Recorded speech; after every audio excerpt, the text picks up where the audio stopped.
Bonjour à toutes et à tous, aujourd'hui on se retrouve pour étudier la Zukertort, qui est une ouverture que l'on joue avec les blancs. C'est une ouverture assez facile à mettre en place et qui permet d'avoir de bonnes chances d'attaque. Donc dans cette ouverture on commence par le coup D4, qui est un coup assez logique parce qu'il permet de contrôler le centre. Les noirs vont répondre alors D5 pour les mêmes raisons, et ensuite les blancs développent le cavalier en F3. Donc c'est un coup aussi logique, puisque dans l'ouverture, il faut sortir rapidement ses pièces pour ensuite mettre le roi à l'abri via le petit roc. Les noirs jouent aussi cavalier F6, et là les blancs jouent E3.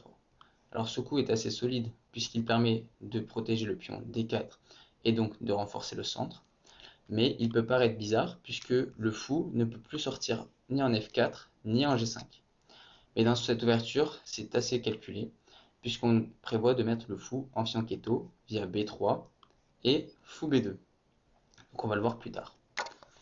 Ensuite, les noirs jouent le coup E6. Donc là, pour l'instant, les noirs recopient exactement ce que font les blancs. Et donc ils jouent un peu la position du miroir. Mais après, ça va vite changer. Les blancs jouent le coup fou D3. Alors, la case D3, c'est la meilleure case pour ce fou, car sur le long terme, le fou va viser la case H7. Et une fois que les noirs auront fait le petit roc, cela va pouvoir permettre d'amener des pièces qui vont attaquer le roi. Alors, si on mettait le fou en E2 par exemple, ça serait pas terrible, puisque le fou ici ne contrôle rien et est assez passif, puisque sur cette diagonale, il est bouché par le cavalier et il n'a pas beaucoup d'activité. Et ensuite, il y a une dernière case où on pourrait mettre le fou, c'est en B5 par exemple. Pourquoi on ne joue pas fou B5 échec?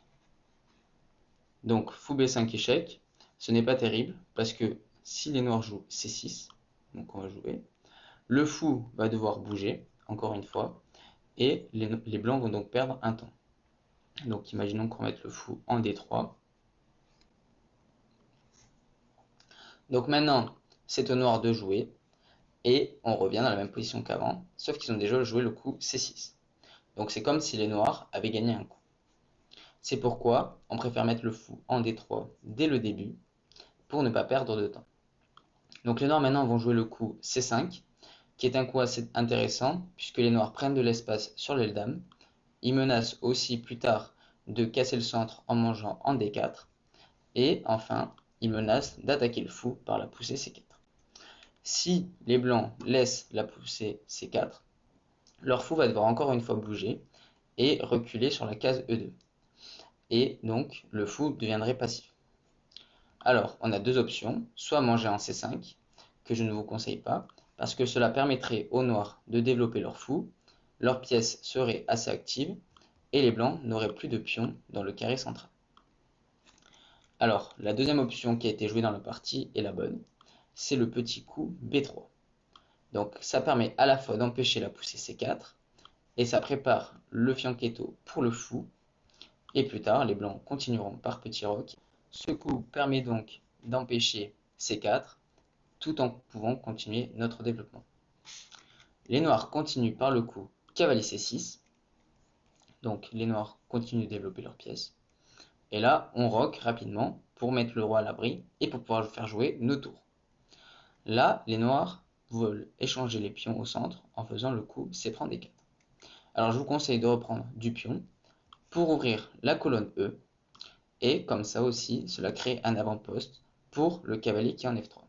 Ainsi, plus tard, le cavalier pourra aller en E5, qui est une case primordiale pour ce cavalier, puisqu'une fois que le cavalier sera au centre, il contrôlera pas mal de cases sur l'échiquier, et il va pouvoir aussi attaquer le roi via la case par exemple F7, ou plus tard en se sacrifiant pourquoi pas en G6.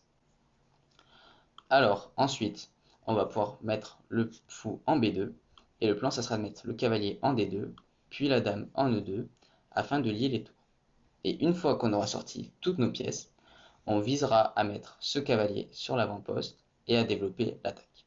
Mais il ne faut pas s'enflammer en amenant directement le cavalier sur l'avant-poste avant d'avoir sorti toutes ses pièces. Alors les noirs doivent finir leur développement, puisque les blancs ont déjà roqué, c'est pourquoi ils jouent fou D6. Là on va jouer le fou en B2. Donc vous voyez pourquoi on met le fou en fianchetto.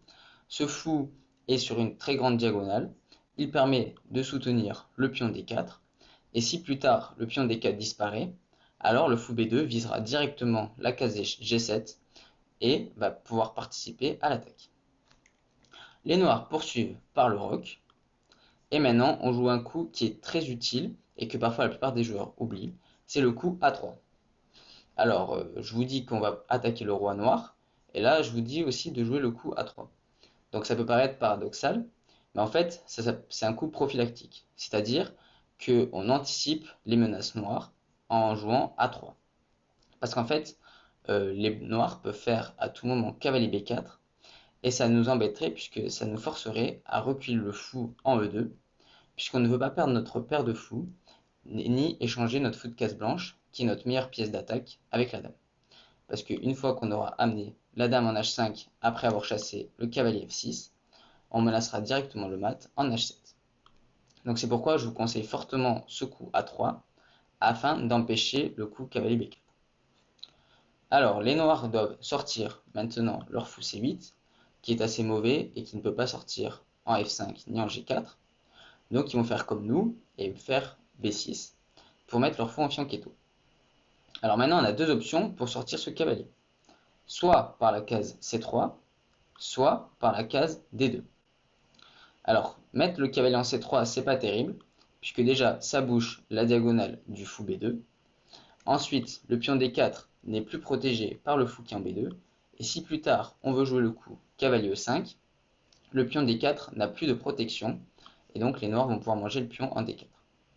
C'est pourquoi on préfère mettre le cavalier en D2, et plus tard, quand on fera cavalier E5, le cavalier D2 va pouvoir sauter en F3 et soutenir son homologue en E5.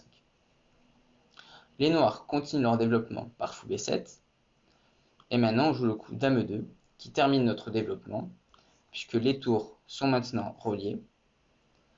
Toutes nos pièces sont sorties et sont à des cases clés. Pendant ce temps, les noirs vont finir aussi leur développement une fois qu'ils auront bougé leur dame, qu'ils auront lié leur tour.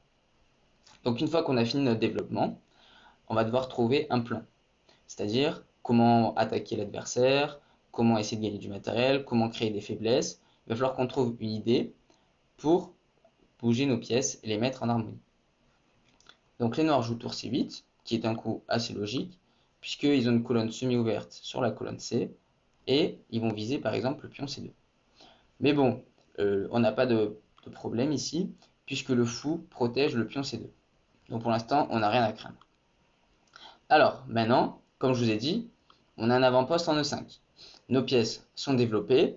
On a déjà ces fous qui visent le roc. Notre dame qui est prête à entrer en jeu plus tard, par exemple via F3 et H3 pour l'instant, puisque le cavalier bloque la case H5. Alors maintenant qu'on a développé toutes nos pièces, on peut commencer à lancer les grandes manœuvres. Alors on va jouer le coup cavalier E5. Donc déjà ça permet de prendre de l'espace. Ensuite on peut plus tard soutenir le cavalier en E5 par le coup F4. Et ensuite nos tours peuvent rentrer en jeu via tour F3, tour H3. Donc c'est des manœuvres assez classiques et qui sont souvent létales, puisque une fois que notre tour est en H3, il est déjà très dur de la chasser et elle crée beaucoup de menaces sur le pion H7. Alors tout de suite, il faut qu'on se concentre sur la case E5, parce qu'il peut y avoir beaucoup d'actions. Le cavalier peut manger en E5, le fou peut manger en E5. Alors il faut tout de suite calculer qu'est-ce qui va se passer, par exemple, si le cavalier mange en E5. Donc si le cavalier mange en E5, c'est simple, on remange du pion, et là, il y a une fourchette de pièces.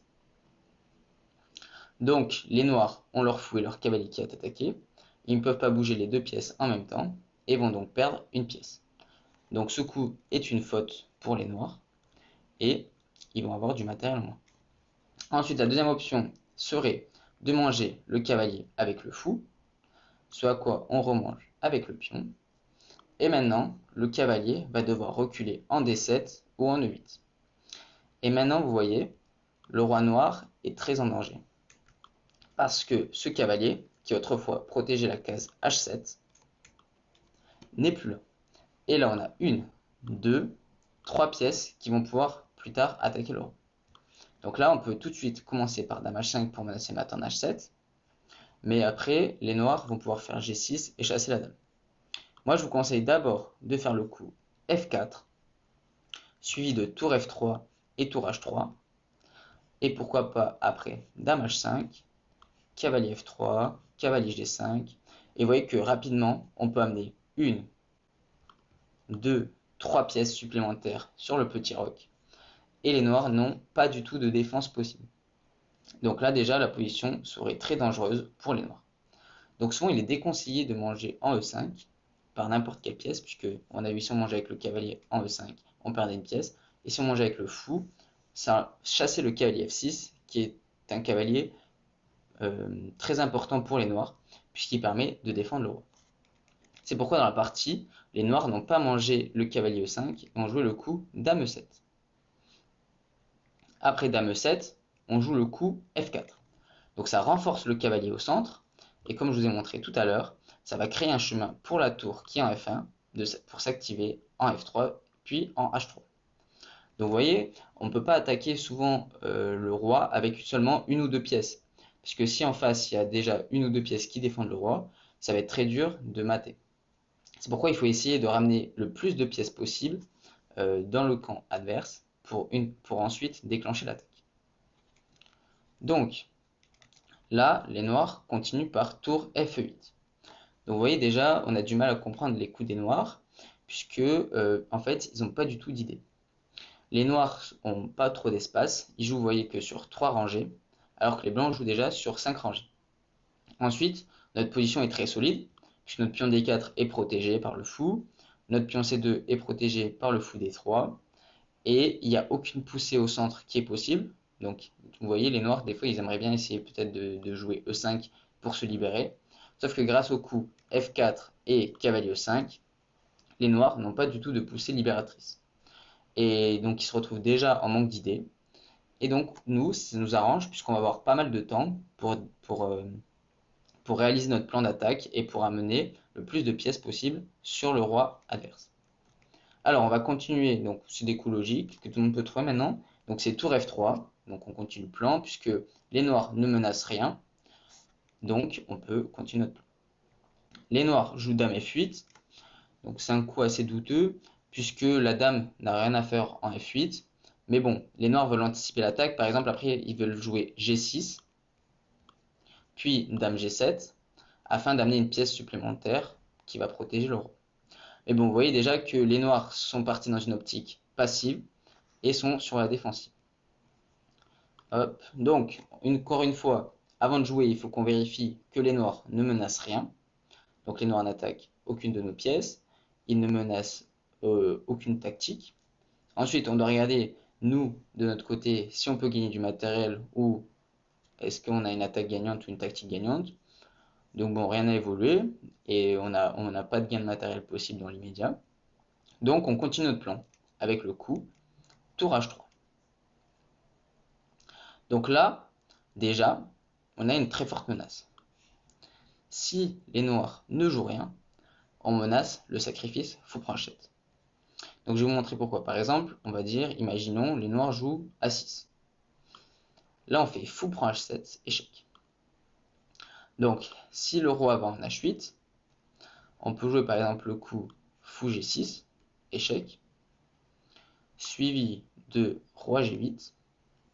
Et après, par exemple, on gagne avec fou prend F7, on gagne la dame.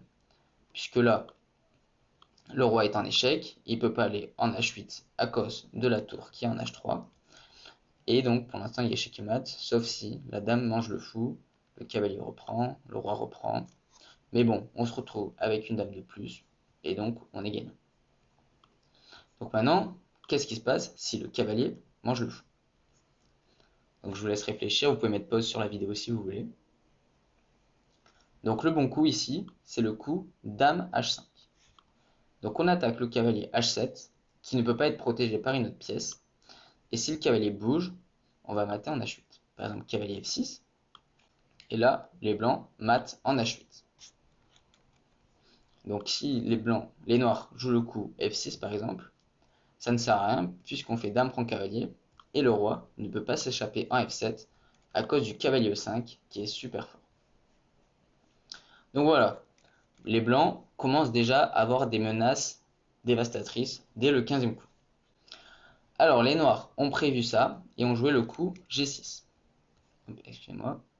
Donc ils ont joué le coup G6 pour empêcher le sacrifice en H7. Donc déjà on peut se demander aussi pourquoi ils n'ont pas joué H6, qui était aussi possible. Donc là, si les noirs jouent H6, ça nous embête un poil puisque la tour qu'on a amenée en H3 n'a plus beaucoup d'activité. Puisque maintenant elle tape sur la chaîne de pions H6, G7 qui est assez solide. Donc ici, je vous conseille le coup G4. Donc c'est un coup super fort parce qu'il menace justement G5. Donc G5, ça va à la fois menacer d'ouvrir la structure de pion du roi et aussi ça va chasser le cavalier en F6. Une fois que le cavalier F6 sera parti, on va pouvoir amener la dame en H5 qui, combiné à la tour en H3 et le fou en D3, va créer pas mal de menaces de mat. Voilà. Hop. Donc c'est pourquoi les noirs ont privilégié le coup G6, qui est toutefois plus solide. Mais bon, on va quand même continuer par G4, avec l'idée de jouer roi H1 et de ramener la tour en F1 ou en G1, pour plus tard ouvrir en F5 ou en G5. Les noirs défendent par le coup dame G7, et là, on joue le coup tour F1. Donc vous voyez, toutes nos pièces maintenant sont presque focalisées sur l'aile roi. Il manque plus que d'amener le cavalier, pourquoi pas en F3 et en G5. Et là, on aura bien coordonné toutes les pièces et on pourra enfin ouvrir la position. Parce qu'ici, on est dans une telle domination que nous ne sommes pas pressés d'ouvrir la position tout de suite. Il vaut mieux se préparer le mieux possible avant d'ouvrir, car les noirs n'ont aucun contre-jeu. Alors là, les noirs continuent par le coup cavalier 7. Alors vous voyez, ils sont encore plus passifs. Maintenant, ils jouent presque que sur deux rangées. Et ils veulent ramener une pièce vers le roc pour protéger le roi. Donc, imaginons que les noirs avaient mangé en E5. On aurait repris par le pion F, ouvrant la colonne de la tour F1. Le cavalier aurait dû partir en D7. Et là, on aurait pu jouer par exemple cavalier F3. Ensuite, on aurait menacé cavalier G5 avec une double attaque sur les pions H et F. Imaginons que les noirs jouent F6. On aurait tout simplement mangé en F6, le cavalier serait revenu défendre le roc. Mais on peut quand même jouer le coup cavalier G5 avec une forte menace en H7 et en E6.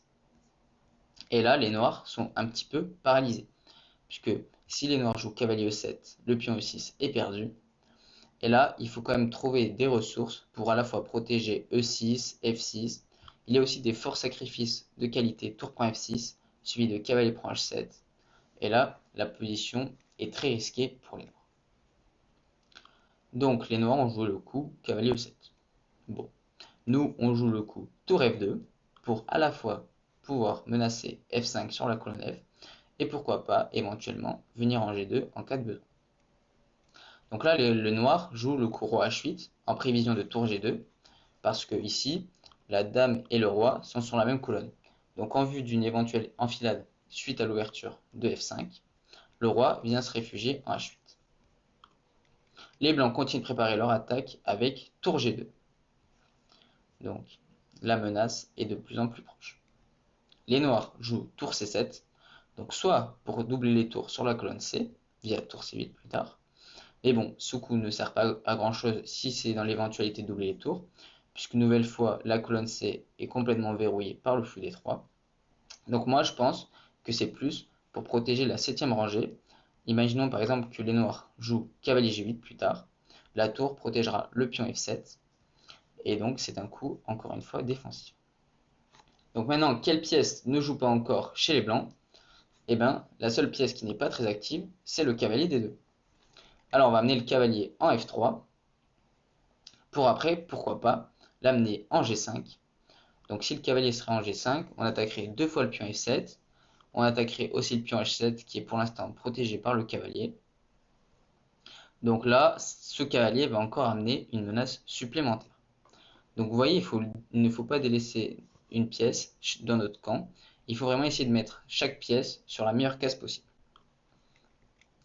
Donc les noirs jouent cavalier G8, comme je vous ai dit tout à l'heure. Donc ça permet aussi de protéger. Peut-être qu'ils prévoient plus tard de faire H6. et la tour protège aussi F7. Donc là, franchement, la position des noirs est catastrophique. Le roi est presque étouffé. Le cavalier est revenu dans sa position initiale. Vous voyez, les noirs, ils n'ont pas du tout d'espace. Donc, ils n'ont pas du tout de mobilité ni de jeu. Ils n'ont pas l'initiative. Ils n'ont pas d'attaque possible. Donc là, déjà, leur position est désespérée. Donc nous, on continue le plan et on amène le cavalier en G5. Et là, toutes nos pièces sont parfaitement placées. La tactique est proche.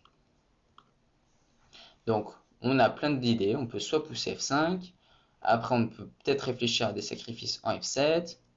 On peut aussi préparer l'intrusion de la dame, par exemple, par F2, H4. Enfin là, on a le choix des possibles, quoi. Et là, imaginons par exemple que les noirs ne jouent rien. On pourrait manger en F7, tour prend. Et là, on peut faire le coup cavalier prend G6 échec. Donc, les noirs ne peuvent pas remanger par le pion H, puisque ce pion est cloué grâce à la tour H3.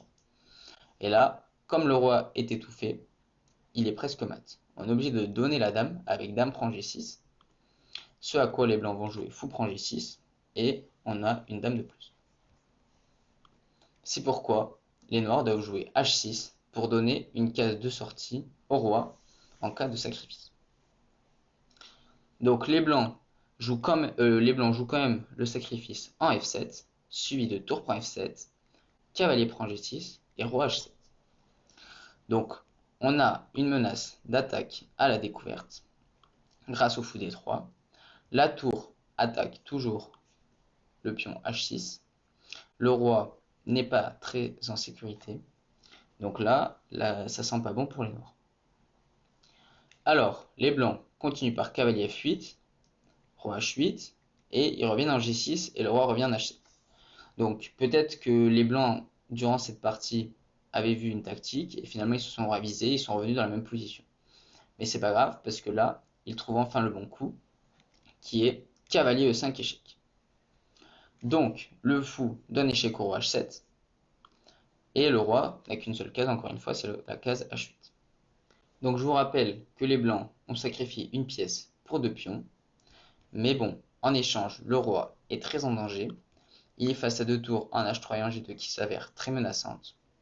Il faut quand même être précis, parce que si là on rate certaines tactiques, et que les noirs parviennent à s'en sortir, ils se retrouveraient toujours avec leur pièce de plus, et pourraient gagner en finale. Donc là, comment on peut activer la tour H3 et la tour G2, qui n'ont pas servi à grand chose pour le moment. Donc si vous voulez réfléchir, vous pouvez une nouvelle fois mettre pause sur la vidéo. Et pour ceux qui ont déjà trouvé, je vais vous donner le coup, qui est le coup G5. Hop, donc ce coup est le coup final. C'est le meilleur coup. Pourquoi?